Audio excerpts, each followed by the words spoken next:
In this lesson, we'll look at how to have our pivot table become dynamic. The most interesting part of the pivot table is that it's capable of displaying our data in a way that is effective at aggregating large sums of data into an easily digestible table. However, having to manually adjust and refresh this is what we're searching to fix within this lesson.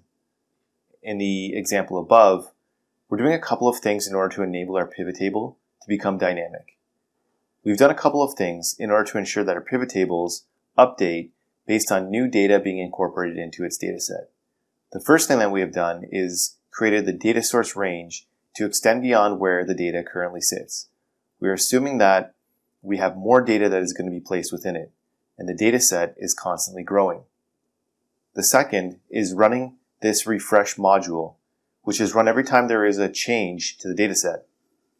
We do this by attaching this module after the module which inputs the data into the data set. This refresh module is doing a couple of things as follows. First, it turns off display alerts.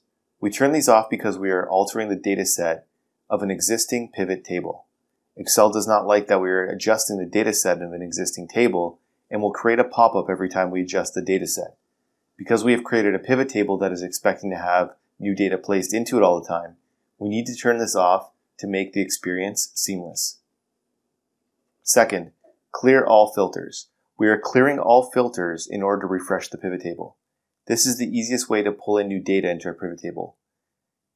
This is the refresh that we're using of the data. VBA will automatically search and pull in new data in its dataset.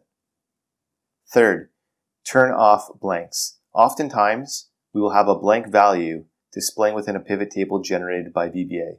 We turn this off just to make the pivot table look cleaner. Hey guys, thanks for watching this lesson. I hope you enjoyed it. And if you did, I'd really appreciate a like and subscribe from you. And if you want to learn more about Microsoft Excel, check out these videos above. And don't forget to check out our website, commercecurve.com, where we have lots of in-depth finance and accounting courses available with full training workbooks. All of our courses come with complete workbooks of lessons, examples, pre-built financial models, and training video.